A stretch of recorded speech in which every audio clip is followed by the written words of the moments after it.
1700 कर्मचारी ऐसे थे जो 3 महीने के लिए आते थे। वो 3 महीने के बाद उनको ब्रेक लगता था, फिर पैसे देते थे और फिर नौकरी पे जाते थे। अगर मैं दोषी हूँ तो हमको बता दिया जाए कि तुम दोषी हो, ठीक है। हैं? अगर दोषी नहीं हूँ तो मुझे जो हमारा नुकसान हुआ है उसकी भरपाई कर दी जाए। नमस्कार, आज के इस पॉडकास्ट में हम बात करने वाले हैं ऑल इंडिया मेडिकल इंस्टीट्यूट अर्थात एम्स की, जो लोगों की ज़िंदगी बचाने का काम करते हैं।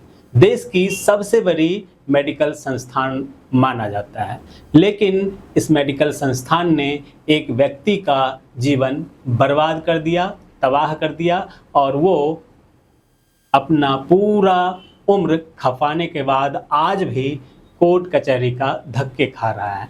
क्या है पूरा मामला, इस संबंध में आज हम आपको मिलवाने वाले हैं एसके राय, जो कि एम्स एम्प्लॉयज़ यूनियन का अध्यक्ष हुआ करते थे कभी। पूरे ऑल इंडिया मेडिकल इंस्टीट्यूट में सेवा के नाम से ये जाने जाते थे, लेकिन आखिर क्या हुआ कि इनका पूरा जीवन बर्बाद हो गया और एम्स के संस्थान के डायरेक्टर ने इन्हें दर दर ठोकर खाते हुए छोड़ दिया। हमारे साथ हैं एसके राय जी, बहुत बहुत स्वागत है आपका। आप अध्यक्ष थे या हैं ये अभी विवादित है, इसलिए मैं आपको अध्यक्ष ही कह रहा हूं, क्योंकि कोर्ट का निर्णय आपके पक्ष में आया था। क्या स्टार्टिंग हुआ था, क्यों परेशान हुए, किस प्रकार से आप अच्छा खासा एक एम्प्लॉय थे, अच्छा खासा तनख्वाह मिल रहा होगा और घर आपका सुकून से चलता होगा, आखिर क्या हुआ कि आज आप दर दर ठोकरें खा रहे हैं? हुआ ऐसा कि हम मजदूरों और एम्स की गरिमा को बनाए रखने के लिए कानूनी तरीके से और भूख हड़ताल से उसका विरोध करता रहा। तो एम्स का जो सबसे पहले ये बताइए कि आप एम्स में कब ज्वाइन किए, कब आपने वहाँ पे अपना नौकरी शुरू किया था? हम डेली वेजिस पर भर्ती हुए और 1985 में इंटरव्यू के माध्यम से medical examination interview police verification होने के बाद हम परमानेंट ज्वाइन किए। परमानेंट आपका एम्स में नौकरी लग गया? हाँ। अच्छा, एम्स में नौकरी लगा तो आप अच्छे से ड्यूटी कर रहे होंगे? हाँ बिल्कुल। अच्छी खासी सैलरी भी मिल रही होगी। हाँ। घर परिवार खुशी से चल रहा होगा। फिर आप ये यूनियन के चक्कर में या नेता के चक्कर में कैसे पड़ गए कि यूनियन का नेता बनने लगे? कहते हैं यूनियन का नेता बहुत अच्छा भी नहीं होता है, बहुत लोग कहते हैं यूनियन का नेता बरगलाते भी हैं मजदूरों को। हाँ। तो क्या सेवा का भाव था या नेता बनने का भाव था? एक बहुत गंभीर बात है जी कि हम डेली वेजिस से इंटरव्यू दे के आ गए, परमानेंट हो गए। 1700 कर्मचारी ऐसे थे जो 3 महीने के लिए आते थे। वो 3 महीने के बाद उनको ब्रेक लगता था, फिर पैसे देते थे और फिर नौकरी पे जाते थे। अच्छा, 1700 लोग थे जो डेली बेसिस पे काम हाँ। करते थे। तो हमारे मन में जो अंदर उनके प्रति जो भावना जो है, आप परमानेंट हो गए, लेकिन 1700 ऐसे और कर्मचारी थे हाँ। जो परमानेंट ना होके वो डेली वेजेस पे ही रह गए थे। हाँ। तो आपका मतलब ये था कि उनको भी परमानेंट कर लिया जाए। हाँ, ये डिमांड आपने स्थायी करा दी। यही शुरुआत तो मतलब यहीं से मतलब लड़ाई शुरू हुई। है, यहीं से। तो क्या जरूरी था, अपना रोजी रोटी चल रही थी, क्यों दूसरे के चक्कर में अपना बर्बादी किया आपने? क्योंकि हम इंसान हैं, हमारा कर्तव्य भी कुछ होता है इंसानियत के प्रति, देखा नहीं गया। हमारा तो काम चल गया, लेकिन जो साथ में काम किए थे, जो नजर आए, तो हमने उनके लिए संघर्ष किया, भूख हड़ताल किया, धरना दिया, रैली किया। क्या क्या मांगे रखी थी आपने पहली बार जो है आप? पहली मांग थी ये कि डेली वेजिस के 1750 लोगों को अस्थायी किया जाए और एम्स में जो ठेकेदारी है उसको समाप्त किया जाए, ठेकेदारी प्रथा खत्म किया जाए, खत्म किया जाए और सभी को मतलब एडमिनिस्ट्रेशन अपने तरफ से रखे। हाँ। तो ये आपने मांग शुरू किया। उस समय तक यूनियन नहीं बनी थी आपकी? नहीं, या बन गई थी? हमारी बन गई थी तब हम डिमांड रखी। मतलब यूनियन रजिस्टर्ड हो गई थी? हाँ, रजिस्टर्ड हो गई। अच्छा, उसके बाद आपने ये मांगे रखी? हाँ। ठीक है, फिर आगे क्या हुआ? आगे ये हुआ कि हम जो है हाई कोर्ट में चले गए। हाई कोर्ट में भी केस डाल दिया अस्थायी करने के लिए। इधर भूख हड़ताल, धरना, रैली करते रहे। तो धरना रैली करते रहे तो ड्यूटी तो नहीं जा पाते होंगे जब आप धरना पर नहीं, करते जब होंगे? धरना करते थे तब ड्यूटी पे कैसे जाएंगे? अच्छा। जब धरना करते थे तो और लोग भी तो होते थे। तो धरना एक घंटे 2 घंटे का होता था। तो ये भी तो सही नहीं है कि एक मेडिकल संस्थान में आप हैं, वहाँ रोजाना हजारों लोग अपने इलाज को आ रहे हैं और आप अपने कर्मचारी उनका सेवा करने के बजाय प्रदर्शन कर रहे हैं, धरना दे रहे हैं, भूख हड़ताल कर रहे हैं। तो आपको तो रखा गया है उनके इलाज में जो आए हैं बीमार लोगों के सेवा के लिए। हाँ। तो आपको सेवा ज़्यादा जरूरी था या वो उनके एम्प्लॉय का जो ये था परमानेंट करने का वो ज़्यादा जरूरी था? सेवा ज़्यादा जरूरी था और सेवा हम करते थे। हमारे धरने प्रदर्शन से कोई मरीज के ऊपर कोई प्रभाव नहीं पड़ा। अच्छा। हमने कभी भी हड़ताल नहीं किया एम्स के अंदर। मतलब शिफ्ट वाइज आप अपना धरना भी देते थे और जो आपके स्टाफ थे वो ड्यूटी भी करते थे? ड्यूटी करते थे। अच्छा। कभी हमने हड़ताल नहीं किया। हड़ताल नहीं किया। फिर आगे जो केस मुकदमा की बात है वो आगे क्या हुआ? कैसे केस हो गया? डायरेक्टर ने कैसे, मतलब आप पे मार पिटाई का भी पता चला कि आपने डायरेक्टर पे हमला करवा दिया था। हाँ। उसमें ऐसा हुआ कि ये दिल्ली के स्वास्थ्य कर्मचारियों का एक डिमांड थी, पेशेंट केयर अलाउंस 1500 रुपया महीना और washing allowance, time bound promotion. 3 पर 29 अस्पताल के लोग इकट्ठा हो गए। अच्छा। और उसको बना। हाँ, तो उसमें जो है तैयारी हुई, कई बार मीटिंगें हुई हेल्थ मिनिस्ट्री में, यहाँ वहाँ हर जगह चलता रहा। तो उसमें मसाल रैली भी निकली, एम्स से ही निकली पीएम हाउस तक। समझते हैं कि ज़्यादा नहीं तो करीब 2,500-3 हज़ार मसाल रैली निकली थी। पीएम हाउस तक गए थे आप? PM हाउस कौन तक। उस समय प्रधानमंत्री कौन हुआ? अटल बिहारी वाजपेयी थे। अच्छा, वाजपेयी जी। उस समय बीजेपी का गवर्नमेंट था, वाजपेयी जी प्रधानमंत्री थे। तो कहीं ऐसा तो नहीं कि कांग्रेस द्वारा प्रायोजित आप लोग सरकार के खिलाफ काम कर रहे हों? हाँ, नहीं ऐसा नहीं था। ये बात नहीं थी। ऐसा नहीं था। अब अंदर में क्या था वो भगवान जाने। लेकिन अपना जो ये था कि हम लोग जो चीज़ मांग रहे हैं वो पूरी हो। लेकिन उस जॉइंट काउंसिल में कांग्रेस भी थी, भाजपा भी थी। अच्छा, अलग अलग यूनियन में सभी यूनियन सभी के मेंबर थे? एटक के भी, सीपीआई के भी, सीपीएम के भी, हाँ, और थे। कांग्रेस के भी। ये सारे सभी थे। यूनियन में सारे लोगों का ये मीटिंग हुआ करता। हाँ। और सबका समर्थन प्राप्त था। सबका समर्थन था। ठीक है, फिर आगे क्या हुआ? आगे हुआ कि तय हो गया कि भूख हड़ताल किया जाएगा सारे अस्पतालों में। हाँ? पूरे दिल्ली के अस्पताल? पूरे दिल्ली के अंदर। तो हमको नागवार लगा। अच्छा। हम जिसकी रोटी खाते हैं तो मरीजों की सेवा करते हैं तब रोटी मिलती है ना।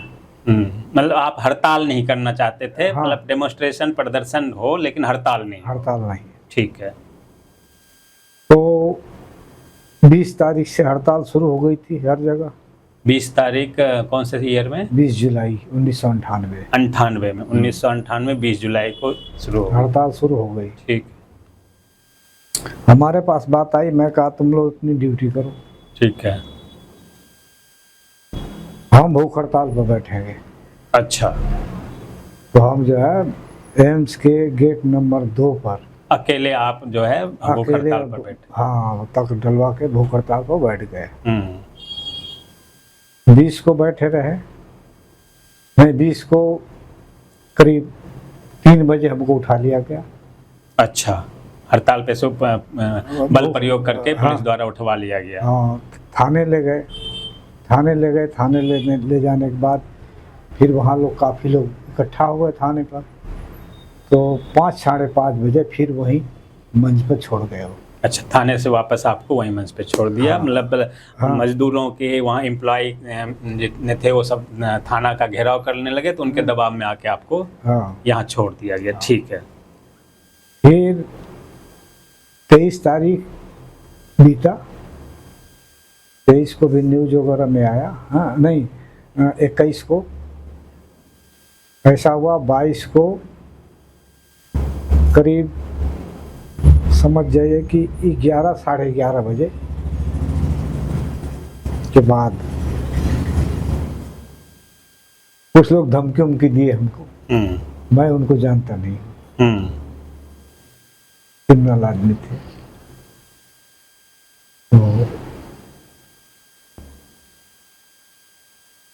तो धमका के चले गए। फिर मैं वहीं बैठा रहा। तो एम्स डायरेक्टर ने एक कमेटी बनाया। कौन कौन थे डायरेक्टर, कौन थे उस समय? डॉक्टर पीके दवे थे। पीके दवे साहब थे। अच्छा।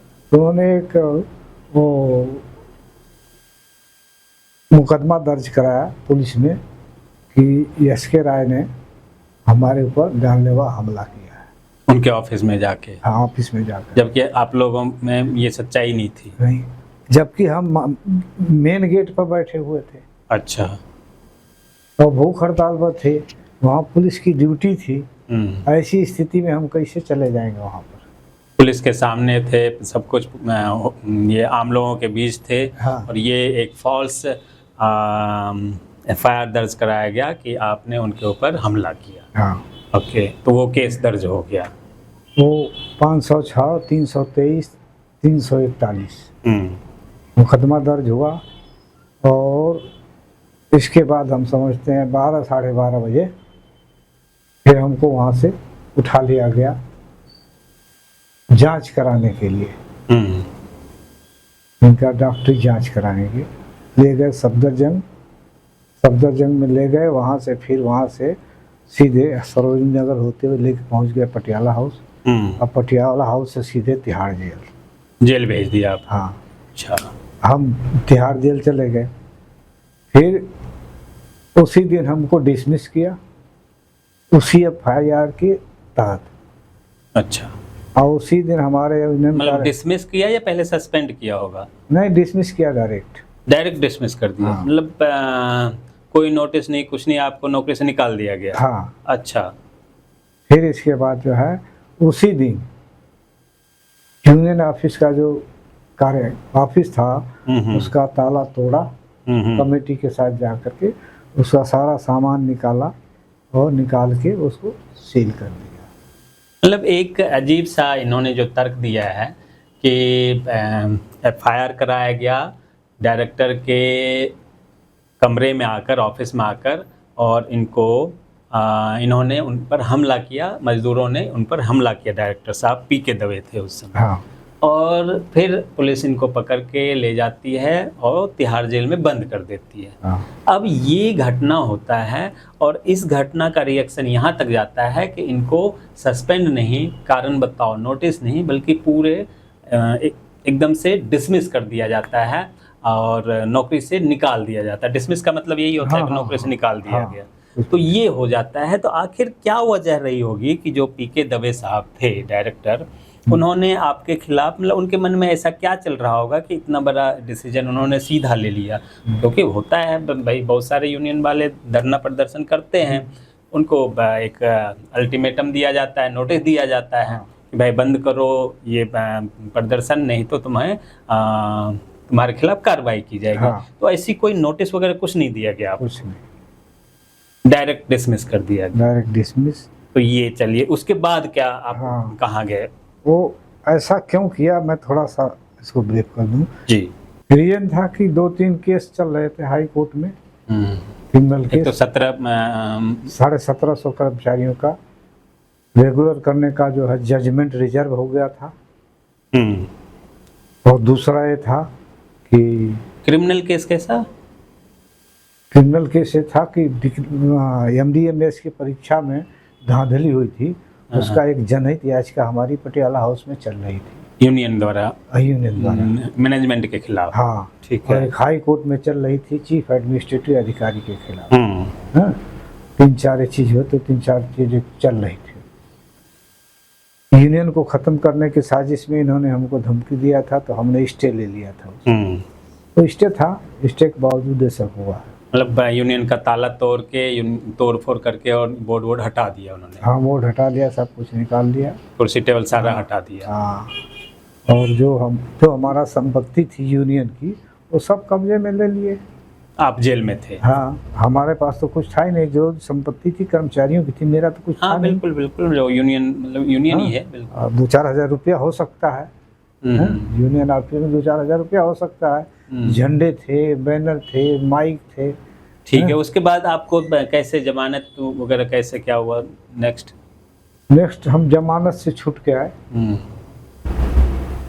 उसके बाद जो है वो ये घटना होने के बाद दिल्ली में पूरी हड़ताल हो गई। एम्स में भी हो गई, उधर भी हो गई। अच्छा, पूरे दिल्ली के हड़ताल हो गई। अब पूरी दिल्ली की हड़ताल होने पर जो है पार्लियामेंट में 23 तारीख को बहस हुई। बहस में मंत्री ने बताया, स्वास्थ्य मंत्री ने, कि 20 तारीख से एसके राय एम्प्लॉयज यूनियन का अध्यक्ष अनिश्चितकालीन भूख हड़ताल पर है। और डिमांडों को विस्तार पूर्वक उन्होंने बताया। फिर जो है 28 जुलाई 1998 को उन डिमांडों पर बहस हुई। कैबिनेट ने 700 रुपया महीना पेशेंट केयर अलाउंस और 60 रुपये वाशिंग अलाउंस कर्मचारियों का पास कराया। इसके बाद हमारी जमानत हुई। अच्छा। इसके बाद हमारी जमानत हुई 1 तारीख को। अच्छा। 1 अगस्त को हमारी हुई जमानत। तो मैं वहाँ से आया, एम्स आया। एम्स के गेट के बाहर ही पुलिस लग गई थी, बड़ी तगड़ी फोर्स लगी थी। अब इसके बाद जो हमारे ऊपर केस था, उसकी कोई नोटिस नहीं आई, कुछ नहीं आया। फिर मैं कोर्ट में गया, कोर्ट में एप्लीकेशन लगाया, तो वहाँ से चार्जशीट गायब थी। ठीक है। फिर इन्होंने दूसरी चार्जशीट डीसीपी तलब हुए, तो डीसीपी ने कहा कि हम फिर करके देते हैं। लेकिन उन्होंने जो दिया था वो भी फर्जी था। उसमें ओरिजिनल चार्जशीट नहीं थी, एमएलसी नहीं थी। कि जब क्रॉस हम किए हैं दवे साहब का कोर्ट में, तब उसमें साबित हुआ। जब जजमेंट आया है, तो जजमेंट में जज ने लिखा हुआ साहब कि यहाँ तक डॉक्टर दवे एम्स के डॉक्टर होते हुए और अपनी डॉक्टरी जांच नहीं कराए हैं, और यहाँ तक कि कोई भी इस फाइल में ओरिजिनल डॉक्यूमेंट्स नहीं है। अच्छा। तो डॉक्यूमेंट तो उसको करके आपको बरी कर दिया गया? हाँ, बरी कर दिया। बरी होने के बाद हम अपना जो है एप्लीकेशन दिए नौकरी के लिए। 2013 में हमको ज्वाइन कराया गया। 2013 में? हाँ, 2013। तो इतने दिनों तक आपने मतलब अपने लिए कि आपका बहाली हो, उसके लिए आपने कोई लड़ाई नहीं लड़ी? मैंने लगाया था, चिट्ठी लिखता रहा सबको, प्रधानमंत्री को भी, हेल्थ मिनिस्टर को भी, डायरेक्टर को भी। कहीं कोई सुनवाई नहीं हुई, उल्टा सीधा जवाब आ गया। अच्छा। तो हमने उस केस को ही लड़ना का कि हम दोषी हैं तो बरी हो जाए। तो उस बरी होने में एक्सीडेंट हो गया मेरा, मार दिया गया, चोट। अच्छा अच्छा। वहाँ भी किडनी निकालने की कोशिश हुई है, उसका सबका पुख्ता प्रमाण है। और मतलब 2013 में आपने लगाया कि हमें दोबारा से नौकरी पे रखा जाए? हाँ, कोर्ट में लगाया? हाँ। ठीक है। नहीं, कोर्ट में नहीं लगाया, हम बरी हो गए तो हम यहाँ के डायरेक्टर को लिखे ना। डायरेक्टर को आपने लिखा? हाँ, जो डायरेक्टर दूसरे थे, थ्रू प्रॉपर चैनल ही तो जाता है। तो मैं उस तरीके से गया, काम नहीं हुआ। मनमोहन सिंह भी प्रधानमंत्री थे, काम नहीं हुआ। फिर दोबारा हमने लिखा इनको, मोदी जी को। जब मोदी जी जब आ गए? हाँ, जेपी नड्डा को लिखा। जेपी नड्डा ने जब वहाँ से फाइल मांगा, उसका कॉपी है हमारे पास, तो इन्होंने जो है फाइल फूंक दिया, फाइल जला दिया। हमारे सर्विस रिकॉर्ड में कुछ गलत रहेगा तभी तो आगे बढ़ाओगे। हमने कभी छुट्टी नहीं की है। शिफ्टिंग ड्यूटी की नौकरी करते थे, रात में ड्यूटी करते थे, दिन में नेतागिरी करते थे। ठीक है, तो फाइल गायब हो गया। हाँ, फाइल गायब हो गया। फिर इसके बाद 2016 में हम गए कैट में। ये लोग नहीं कर रहे हैं तो पहले ही जाना था, लेकिन आप बहुत लेट कर गए। नहीं, सब बदलती गई परिस्थिति ना अपने आप। ऑटोमेटिक जो होना होता तो होता है। कैट में गए। कैट में जो है डिसमिस करा दिया इन्होंने, प्रभाव पर तो कर ही देंगे डीले पर। फिर इसके बाद हाई कोर्ट आया। हाई कोर्ट में इन्होंने जोर दिया तो हाई कोर्ट ने कहा विड्रा कर लो, हम आपको लिबर्टी देते हैं। अच्छा, जो डीले पर डिसमिस हुआ हम लिबर्टी दे करके आपको भेज रहे हैं सेशन कोर्ट। उस लेवल का केस है। अच्छा, क्योंकि आपका साथ जो है अन्याय हुआ है तो सेशन कोर्ट ही करेगा इसको, क्रिमिनल केस बनता है। तो हम सेशन कोर्ट चले गए और सेशन कोर्ट में जज ने कह दिया, एक्सेप्ट कर लिया। एक्सेप्ट करने के बाद फिर जो नोटिस कर दिया, फिर इन लोगों को बुलाया। तो जज मूड में थे कि जल्दी से जल्दी काम हो जाए, लेकिन इसके बाद फिर लॉकडाउन लग गया। लॉकडाउन बीता, इसके बाद फिर बहस हुई 2022 में, तो हमारा ट्रायल शुरू हो गया। अच्छा, उस पर जाके हाई कोर्ट से स्टे ले आए डॉक्टर दवे और जज था दिनेश शर्मा, हाई कोर्ट का। 2018 तक दवे था ही इसमें? 17 नहीं, दवे तो चला गया था ना, 2004 में। अच्छा, चला गया था। तो ये स्टे तो कोई और ले आया होगा ना? नहीं, उस डैमेज सूट में दवे का नाम है ना। अच्छा, कि किसने किया है काम, तो उसका नाम है और चीफ सिक्योरिटी ऑफिसर का नाम है। ठीक है। और एम्स के जो वर्तमान डायरेक्टर है उसके नाम। ठीक है। डॉक्टर डेका को दिया, डायरेक्टर थे पहले, मेरा वो बहुत इज्जत करते। तो ऊपर वो चले गए हाई कोर्ट में। हाँ, स्टे ले आए। स्टे ले आए। तो हाई कोर्ट में 3 साल चला है।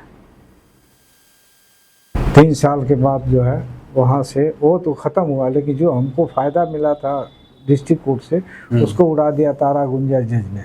अच्छा, अब 6-17 की एप्लीकेशन पर बहस होनी है। अच्छा, हाँ, जो कहते हैं कि आप डिले कैसे रहे, तो जो 2013 से 2016 तक जो हमारा पत्राचार था हेल्थ मिनिस्टर से, प्राइम मिनिस्टर से, डायरेक्टर से, उसको इन्होंने लगाया नहीं था वकील ने। अच्छा, अच्छा, तो 6-17 में वो आया है। ठीक है। हाँ, ये स्थिति। चलिए, तो अभी आज के डेट में हाई कोर्ट में आपका मामला चल रहा है? नहीं, सेशन कोर्ट में। अभी सेशन कोर्ट में चल रहा है। हाँ। ओके, और अगले महीने लगाया है? हाँ, जुलाई में। जुलाई में। हाँ, डेट शायद कौन सी है? जुलाई में, मतलब जो भी है, कोई डेट लगा है। हाँ। और अब आप, क्योंकि कहा जाता है मोदी सरकार है, न्याय व्यवस्था भी सुनता है, क्या आप कहना चाहेंगे स्वास्थ्य मंत्री जेपी नड्डा से या मोदी सरकार से कि इतना पूरा उम्र आपका बीत गया, मुझे लगता है कितना 75 साल तो हो ही गया होगा? 68 साल के हो गए। 68 साल हो गए, तो 68 ईयर के हो गए हैं, उम्र के उस पार हैं, तो नौकरी तो अब मिलने से रही ना। अब यही है कि भाई पेंशन और कंपनसेशन जो है वो सब मिल रहे, वो सब मिले, बुढ़ापे में एक गुजारा हो आदमी का। तो क्या कहना चाहेंगे आप सरकार से, क्या अपील करना चाहेंगे एक साइलेंटली? सरकार से तो यही अपील करना चाहेंगे कि जो कुछ हुआ है ये लौट के वापस नहीं आएगा। जो घटनाएं हुई वापस नहीं आएंगी। अगर मैं दोषी हूँ तो हमको बता दिया जाए कि तुम दोषी हो। ठीक है। हैं? अगर दोषी नहीं हूँ तो मुझे जो हमारा नुकसान हुआ है उसकी भरपाई कर दी जाए, ताकि समाज में हमको रिटायरमेंट दिया जाए। यहाँ से रिटायर नहीं किया गया अभी तक। अच्छा, सवाल इस बात 2017 में रिटायरमेंट था मेरा। रिटायर कर दोगे तो हम ससम्मान अपने घर चले जाएंगे। लेकिन वो तो अभी आपको डिसमिस मांग रहे हैं, तो रिटायर करेंगे क्यों? अच्छा। कुल मिला के यही है कि ये ससम्मान अपने प्रतिष्ठा के लिए बुढ़ापे में एक ये चाहते हैं कि हमारे ऊपर जो दाग धब्बा प्रशासन द्वारा लगाया गया उससे इन्हें मुक्ति मिले और इन्हें ससम्मान रिटायरमेंट देके इनका पेंशन बहाल किया जाए। तो जिस प्रकार से मैंने स्टार्टिंग में कहा था कि एम्स जाना जाता है बीमार लोगों को ठीक करने के लिए, लेकिन एक आदमी को, स्वस्थ लोग जो उनके यहाँ एम्प्लॉय है जो बीमार लोगों का सेवा करता है, उसे बीमार करने के लिए बहुत बड़ी साजिश रची गई। और उस साजिश का नतीजा ये है कि आज 68 साल के उम्र के इस पड़ाव में भी ये फाइल लेके कभी सेशन कोर्ट, कभी लोअर कोर्ट और कभी हाई कोर्ट में धक्के खा रहे हैं। इन्हें अभी तक न्याय नहीं मिला है। कौन जिम्मेदार है, किसके ऊपर कार्रवाई हो, कार्रवाई भी नहीं मांगते हैं। अब तो बस ये चाहते हैं कि इन्हें किसी के खिलाफ कोई कार्रवाई भी ना हो, इन्हें ससम्मान इनको बरी किया जाए, इनके ऊपर जो आरोप लगा था, और इनके नौकरी का जो रिटायरमेंट है वो मिले और इनका पेंशन मिल जाए, यही चाहते हैं। अब बरी तो मैं हो ही चुका हूँ। बरी तो ये पहले हो ही चुके हैं उस मामले में, जिस मामले में ये थे, तो बरी तो हो ही चुके हैं। लेकिन बस इनका नौकरी के लिए कि जिस कारण इनका नौकरी इनसे छीना गया था, जब वो उस कारण से ये बरी हो चुके हैं कोर्ट से, तो इनका नौकरी तो बनता है। अब क्या दिक्कत है, क्यों इनके ऊपर विश्वास नहीं किया जा रहा है? जब हाई कोर्ट ने इन्हें बरी कर दिया, कोर्ट ने इन्हें बरी कर दिया, तो अब इन्हें इनका नौकरी भी मिल जाना चाहिए था, जो कि नहीं मिल पाया है। 20-30 साल का वक्त गुजरने को है, लेकिन न्याय के लिए ये अभी भी भटक रहे हैं।